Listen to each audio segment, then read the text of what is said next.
squad to at least make it to the final circle, if not take this map. I would love to see it. And speaking of this map, Tiff, I believe it's ready to go. We're going to get into game number 3 right now. This time, hopefully, for real.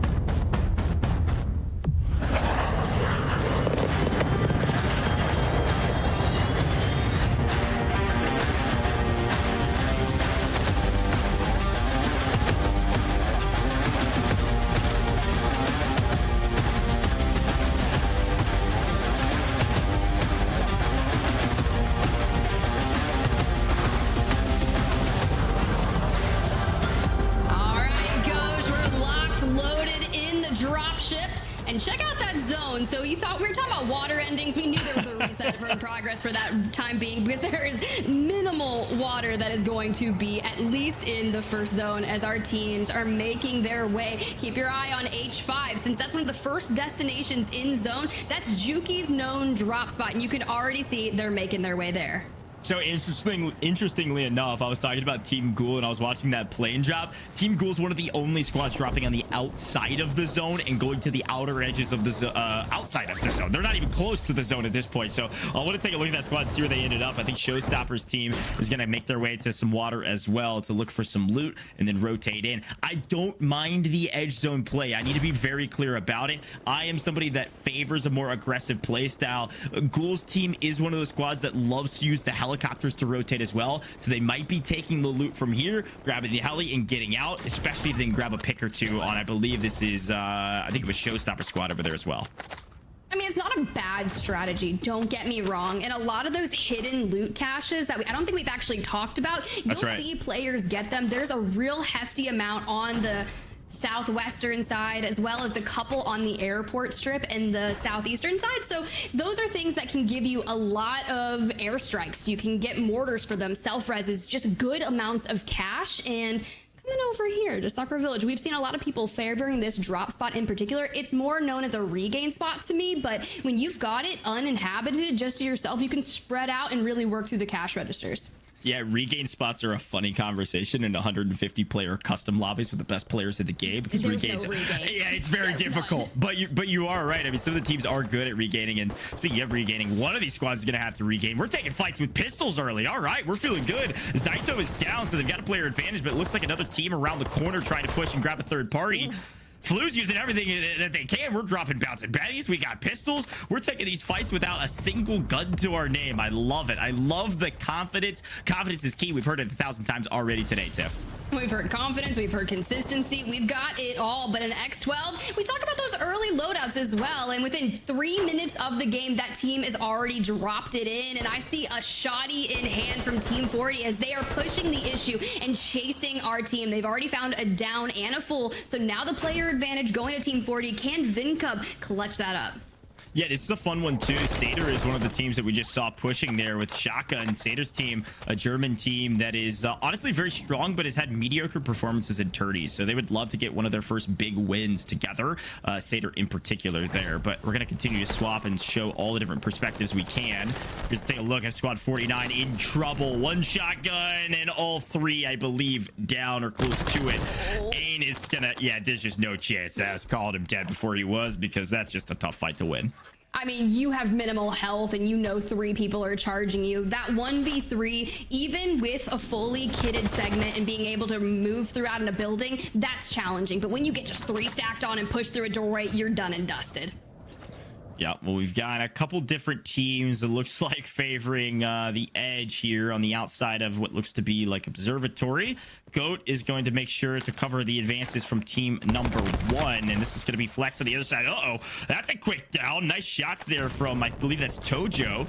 Grabbing the early knock. That'll be the kind of signal flare. I always use that terminology because it is. It's a massive flare, and this guy's saying, go, go, go, go, go. We've got to push. Teams always talk about not letting players get up. Use that player advantage, push the equation. Patsuka a little bit in trouble. Bubble trying to make the best of the situation. Finding, no, not finding one. Missing the drop shotter. See you later. We'll see you in the gulag. And that's going to be Team Echo, and you're going to have Tomster Bomb in the Gulag. That is so important to win and get that regain started. We're talking about regains and how impressive it is to make something happen here in 150 talented player lobbies. Unrational himself yesterday said he had to clutch up a 1v3, a 1v2, hit the buyback on 2 of his teammates. They went on to win that, and that was the 60-point game. So it's possible, and then you can go above and beyond your expectation. Well, if there's 2 people I expect to have snipers in their hands, I've already talked about one, Don Cacklin. The other is Moonride in Predix's team. Looks like they might actually have 2 snipers on their squad. So watch out for this team. They're going to be trying to grab picks from distance. They love to grab those snipes, strap a PA on your head, and just say good luck. They're going to be on ultimate height just about anywhere that they go. Daga, unfortunately, trying to grab height, and Wiz is already there, cleaning up on the other side of town, over here in oil. And Cams is nowhere to be found. Is likely not going to engage here. FIFA kill on the right in the stronghold. You can get some good cash, good information, and then you just gotta take the way out. But a lot of these redeploy balloons, this has been super fun to have in the game, right? Those drones. But something that we saw in the qualifiers is people are shooting them out. So if you see someone trying to take a redeploy drone, just pop a couple shots in the drone itself. It'll fall, the players will fall, and then you just got some early limbs. Exactly. Well, this is a fight for, of course, Observatory. We'll see who's going to win it. I believe Team 43. That's King Benji on the other side in his squad. Going to take height here, so this could be a tough wrap if Showstopper can't smoke it up and push to the bottom floor, potentially. They're going to get caught slightly out into the open. But this, have they not been spotted yet? Uh-oh. Dion says, are we going to grab the pick, gents? We're going to team shot this, or I'm not so sure. Maybe I just take the headshot. Yeah, see you later.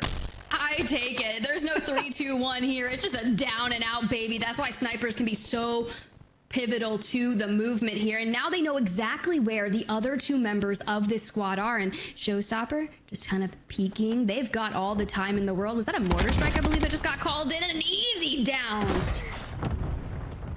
Yeah, that's free. We might just be wiping the squad, no problem. They might have had high ground, but you're grabbing the advantage, and now you make them run, catch them on the rotate. Ooh, they might have gotten out. Team 43, sneaky. Uh-oh. We swap over to a new perspective. There's Sisty's team, Team 28, grabbing some early picks as well. Zones of activity, Tiff. Early eliminations are key to your success so that your multiplier means something. After you grab a couple, maybe you're grabbing 6, 7, 8. Sure, maybe you get 10. That'd be a ton. Go set up for in-game. Early rotate. It's been the key to success in the NA. It's been the key to success in the first 2 maps as well. We'll see if it'll be the same here in map number 3. Recent full squad wipe on Team 36. That's going to be Team Bree Groovy, Quirky, B Groovy, and Dixblow. So unfortunate for them to be out this early because we're only just under 8 minutes on map number 3. 46 teams last standing. And sometimes this is that part of the game where maybe you just want to kind of post up. You've already made it to zone and just keep an eye on teams that are rotating in. Specifically, if you've got that ultimate high ground, you can just get a bird's eye view on everything. This is a fun little POV fight on the outside of zone. They're gonna have to work their way in here shortly, but yeah, that was cool. That was the squad I was telling you about. That's the top squad from the qualifiers. They had ultimate height, and they were hanging out in city looking for some picks. Now, they might be hanging out here for a while. This is in the zone and will be in the zone for a sizable amount of circles, likely, but we'll see. Maybe they can catch a rotate here. I think they caught a drift of somebody down below. Yeah, there they are.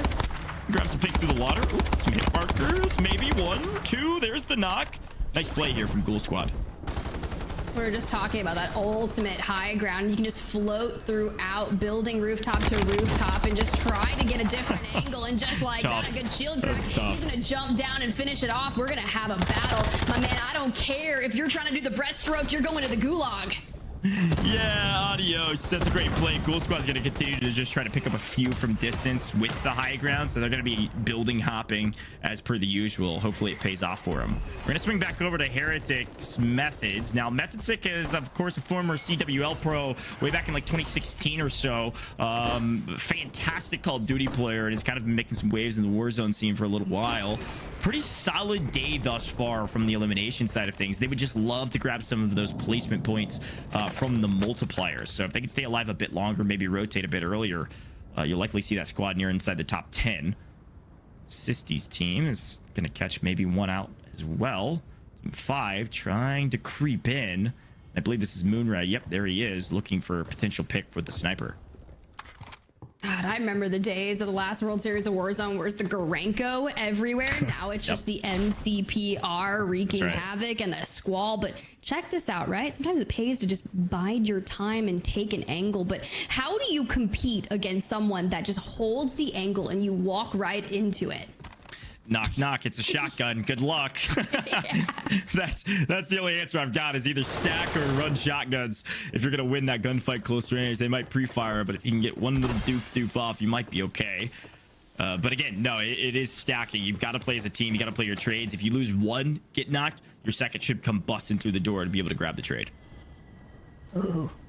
I don't like taking fights here because there's always a team here on the high ground and it's really tough to shoot them out. I've seen people use deployable covers to just anchor off the zip on the inside. And yeah, what people do is they'll immediately try to PA you off the location. You can see two players are down, so it's working. Yeah, 2 down. They will get the revive, so they're going to be okay, but it's given room for team number 5 to address the bottom floor rakes. The first sniper from somebody that's not in the lobby, if you will. I believe breaking our legs here because they were so excited to maybe jump onto this team or maybe scared, and Oki's going to take advantage of it. Oki signed to omit not too terribly long ago. Finds the pick from distance. Those picks add up. Keep taking the shots. And Blade's going to do a lot of the same from the other side on a different fight. Yo, they were talking in Abwiz's chat this morning about how diffy of a sniper Oki is. And, that's right. Well, I mean, that just goes to show you, you're not safe anywhere. No, definitely not, especially when there's high ground, especially when we got a circle pulling to city. This is going to be a fun one. This is going to be reminiscent, and it's my favorite part to talk about, especially when it comes down to you know, the city drops, especially final circle city is so reminiscent of the Verdansk days in downtown. You love it, you hate it. Downtown was a quagmire of sorts, but there were a lot of stairwells and a lot of high ground you had to contest with, and whoever held ultimate high usually took the win. Good free cam shot, just overlaying what we are about to witness. And Savvy, Ultras, Vortex, those precision mines, they're everywhere, and a good bounce back to prevent damage. It announces your arrival though, so you're going to be sussed out. Team Angelica on the other side, they've got a good vantage point of this door, so you don't really want to file suit. Loving all the lethal going out and the smoke for cover, but sometimes it's just not a good push.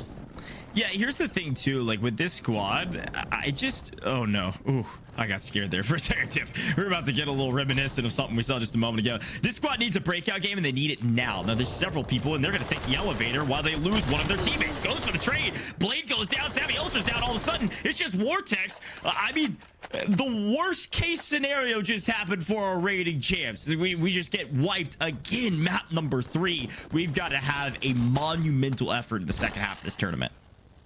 My heart. The elevator might have been the move to go, but Amit Jr. on your screen, the sniper for this squad. Zamza, that team, they have the clutch factor, right? We were talking about how the open quals went, and they had a banger last couple games in the minimal time left to really secure their spot into the quals, and now they've made it into the regional finals, and they're just continuing that aggressive push forward. If they could get a piece here with the sniper, it would really turn the tides of this fight because they're all just separated out a little bit, trying to find a good angle. We're going to catch Benny out in the open. I was just about to talk about Benny's squad and how much I like it, and I'm glad I didn't because it's not technically a caster curse, but I didn't say anything, right, Tiff? Benny's going to go down. Rob and Priv are going to try to get out of dodge and readdress this fight. They know it's a losing battle when it's a 3v2 potentially, and, well, actually, just 2v2. Control and Junior are the two pushing the equation. I think Zams is in the gulag. Jukeyz team, all 3 alive. This is one of the teams at the top of the leaderboard. They need another good game to solidify themselves at the very top.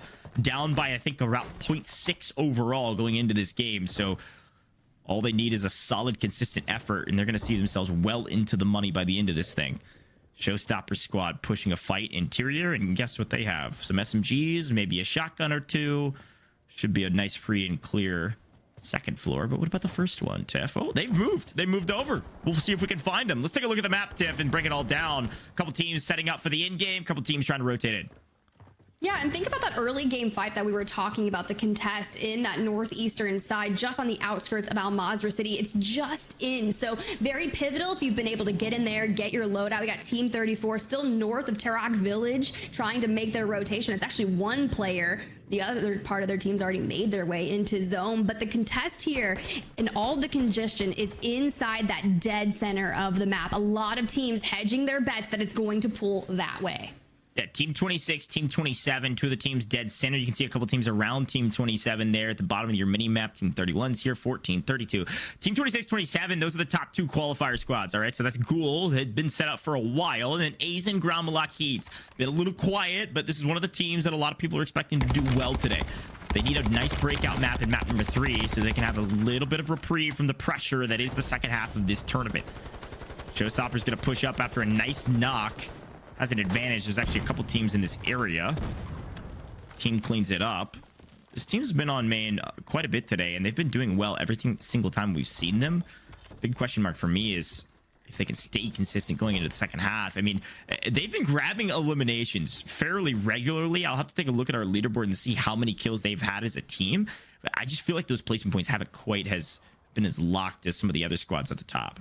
They really do make a big differential towards the end when it comes to that 0.4, 0.6 that is separating our top 3. But shout out to Team 38 here, just holding Team 8. And it's smart because you were already able to grab that initial knock. And I'm pretty sure Bastardo has been living in this position on the map since the dawn of time. And now you're going to get forced out. Yeah, definitely gonna get forced out. You're gonna have to rotate through gas if you're gonna have any chance of surviving. Meeks' team has been doing a great job today. More underrated squad, currently in 5th place, by the way. Total of about 40 points overall. 25 eliminations as a team. Same as Showstopper's team, who's about 8th overall going into this one. So keep an eye on those two teams, both doing very well, fairly consistent. Just need a one good, big, pretty solid game inside the top 5 to move up into the top 3. A squad we've talked a couple times about, Tiff, that Vapular squad. We'll tune into them as soon as we can, trying to grab some snipes out of the air. Stutex was mentioned after winning map 5 and securing their place in this finals. In trouble, though. Stutex, the only one now alive as they're getting shot out of the air, and Stutex in trouble from multiple angles, actually. Yeah, this is tough. You can use a smoke to try and hide your presence, but when you have a full team breaching your building from the underside, you have no choice but to disengage and try to rotate. But those teams that are already looking at you down their side, you got Vapular with a sniper in the hand. That's going to be a little scary, especially being on Louis CM's team. We're looking to find some goods. They just need a breakout moment here today, and why not start in map number 3?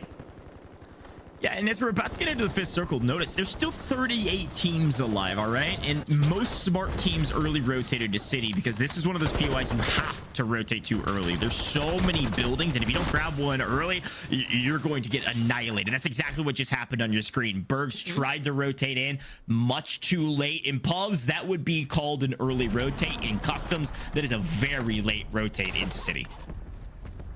Yeah, if you think you're on time, you're late, buddy. Like, That's there's right. no way. Like, these customs play out so differently. And I think I was watching Repulse Check last night. They were talking with some of the players after the NA regional finals, and they were saying, you know, playing ranked isn't really a good warm-up for playing in the World Series of Warzone, these customs, because they're not the same. They're not going to play out remotely the same as an incoming mortar strike is trying to wreak havoc here on Squad 32, Louis CM, Vapular. It's not going to do too much.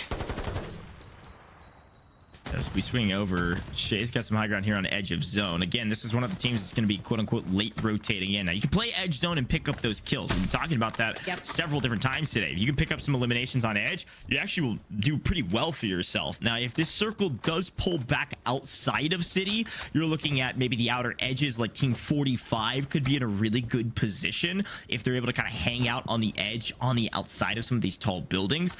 If it pulls to center of city, which it looks like it did, 45 is toast. That's a very difficult rotation when you've got, look how many teams are already set up just from what we can see on these buildings on the edge of the upcoming zone, with teams already set up on buildings closer into the center zone. Look at Team 49, your mini map, right? They're dead center. There they all are. There's that layer cake we've been waiting for. This reminds me of Verdansk. You see Jukeyz will come on board with them. Lenun sprinting down these stairs. Now this building in particular, if you're like, yeah, I'll take the stairs to the rooftop, I swear you are running for absolute days. It is a skyscraper, and you've got rakes on your screen. 5 eliminations, 4 down, some good damage. This could be a real banger map for them if they can just get past the cluster of the layer cake, as Goj called it. But rakes tries to go down, goes within an inch of his life, but is able to regain. Sisty there to join him. Zathu now gonna make the play to jump down off the building, but hey, this is actually free. The fact that they're not getting shot in the back and the utilization of the smoke, it's beautiful. Yeah, they're gonna be able to rotate to edge of zone. Still a very tough wrap, and still a very long road ahead of them, Tiff, to have any semblance of a good map overall. We're just now inside the first multiplier, by the way. 33 total teams left as our 5th circle is about to start closing here in a second. Sisty's squad, I believe, was overall 17th last year. Sisty had 14 kills. Rakes had 13. A solid performance, but not good enough. They want better this time around. Qualled with a banger 58-point game. Would love to be able to replicate that in map number 3 in the World Series of Warzone EU Finals, but I believe Rake's getting picked up on the wrap, so I'm not sure it'll be this map. Hopefully one in the future. Ooh, looking at the update on the overall standings to the right, Team Jukeyz back on top. They were 3rd coming into map number 2, and they found themselves with at least 10 points so far. Jukeyz having 4 eliminations. Now, mind you, 9 eliminations for him in map number 1, so staying relatively consistent with his fragging power, and I love that for him because Vision's got 4 as well, so maybe the composure that he was talking about that Vision brings is really aiding in the success that they're having so far. A PA in hand, so they will be able to drop that down should anyone try to rotate into this building specifically, because it's open and it's a little more challenging to hold. Hey, look, this is my mantra in Warzone. The best defense is a good offense. Looks like Team Jukeyz is doing really well on that side of things. Stay composed, but just assume you're the best team on the field at any times. You're going to come out on top. Neonfo, 5 eliminations themselves. We're looking for the best positions in zone. Look at all the teams on the outer edges that are gonna have to wrap in. Team 48 looking really clean in the center. Team 25, you can see on your screen, Jukeyz somehow having found a solid building after potentially clearing out bottom floor. They've been gifted a god spot here. Now, it's not the highest ground, but still a sizable amount of advantage going into the final couple fights here, as long as some of our teams on ultimate high. Team 42, if they get lucky and pull the zone, they could have an amazing end to this series. We'll see. Neonfo having to try to enact some revenge after losing Tamaki, but where do you go from here? Oh, this is kind of disgusting, right? Like, we've got car park to your left, Neonfo on your right. They're going to have to cross that major road, and even FIFA Kill back there all the way. Team 21 just on the outskirts of the zone trying to make something happen, and he's on your screen. Gromalok, everyone wants this team to do well. It was one of the favored squads, especially with Gromalok, you know, the French guy just getting signed to admit. This would be a major tournament win for them to kind of keep that momentum going forward. Thus far, no eliminations, but now's the time where people will start getting picked off. Yeah, and Jukeyz team yet again called it perfectly. Flawless execution. They're in the center of zone. They're feeling fantastic. They got the zone pull. Now they need to make sure they grab their multipliers. Here come some of these fights that you're going to look back on and say, could we have even done anything different? They happen so fast. We have to just blink, and team gets wiped. Satyr still up. Again, talked about them. German squad looking for a banger of a map in this one to prove they're not the mediocre team that their spreadsheets say they are. Looking at 25, that's Jukeyz. Keep an eye out for the green circle in the middle. Team 33 has ultimate high. Remember, there they are in the middle of zone. There's 33. Jukeyz could grab this pick. Remember the floaters. If you see some of these icons just hanging out, they might be up in the air. As I look at this free cam shot that just overlays everything that we are to be expected, if any of these teams are likely using high alert, it's one of those perks that if someone looks your way, you're going to get alerted. It's probably lighting up like crazy. And peep out to your right, Goj, Prodigy, King AJ, they're trying to go ahead and get an early rotate in the gas and take high ground. And Jukeyz and Lenun got pushed. Nice call out, Tiff. The early rotate. New zone means everybody's moving and everybody's dying. Down to 13 squads already. 15 squads dropped off the face of the planet in about 80 seconds overall. Down to 12. War's picking up some of the distance. We've been talking about them going into this map. You would love to see them grab a victory here, especially with this next moving zone. Good luck, ladies and gentlemen. This is going to be a tough one. Here's the next zone. It does pull to, I believe that's Wars' squad. They called it perfectly. Look at that moving zone. They're on the edge. They have the first pass there, and they're able to pick up a few kills on the way. They should get there free and clear as long as they don't get hit by a precision airstrike. Tiff, this could be Wars' game to win. They've got player advantage. 10 squads remaining, 1 gas mask to their name, a self-res in pocket for Prodigy. So you have the utility available to find success here, and everyone is making their way in. Tamaki on the right, Gromalok squad on the left. Now, if you can stay together and prevent people, but there's still 9 squads, 15 people left in map number 3. You just have to isolate. Couple are gonna fall here, but still Wars' squad looking the best by far, finding one inside. We win those gunfights. We grab a second 1-2. I said it yesterday, we're gonna buckle my shoe and look for the third. Looking down below, 7 squads left. Gromalok's team on low ground. Plenty of smokes though to cover their advances if they want to move their way in. Precision airstrikes galore. You have to use them in order to advance and push on the high ground. Gromalok's taking low, Wars on high, the rest are floating. This comes down to a team fight down below and in the building. Are you the aggressor? Do you play the defense and take height? We'll see what they elect to do. They do. No chance. Going to fall right there and get completely eaten alive by the high ground. Sometimes having ultimate is the key to success. And now here are those floaters that we were talking about, Goj, that can be a nuisance. But there, speaking of having ultimate, Aydan, you actually didn't have it. Now Wars is going to have to clean it up, but Shooks gets completely shook out. Our floaters with the pistols want to make a piece of the action. Wars goes down, but can you get King AJ? You cannot. King AJ grabs the elimination. Where's the last one? Gas fight up on the edge. King AJ, 1 HP, grabs the victory. We told you they could do it. Washed up or not, Team Wars taking the victory. I'm going to go with not, by the way. A massive victory, large amount of kills. I hope we get to see the total before we head to break, Tiff, because they played that flawlessly. They had a little bit of luck on their side, but perfect wrap. And the team that we were talking about a lot of, especially Jukeyz squad, they had a great spot. An unlucky zone pull forced them out of their position. They get caught in the wraps in the streets down in city. Everybody's looking over, Tiff. Oh, let's go run it back with the winning moment as Wars just absolutely fries. These are great shots. Of course, these are the moments you think back on. Once you take down Gromalok's team, you're excited. You're celebrating. You won the last team fight. Oh, wait. No, there's floaters all around, and one of them has a weapon? Yeah, let's just try to wipe all of them. Wars, calm, cool, and collected. Been here before. Does enough damage to help out King AJ. They've separated accordingly to hold, and we'll see the reaction. King AJ should grab the victory. A 29. No, make it 30-point game. That's a 30-kill game. That's a 60-point game overall. We got the 2 times multiplier. He's excited. He's feeling fantastic. 60 points, Tiff. Not only does that one game auto qualify you, basically, if our metric's 50, it's also the game that's going to set you up for success and take a ton of burden of responsibility to drop any banger maps for the rest of the tournament.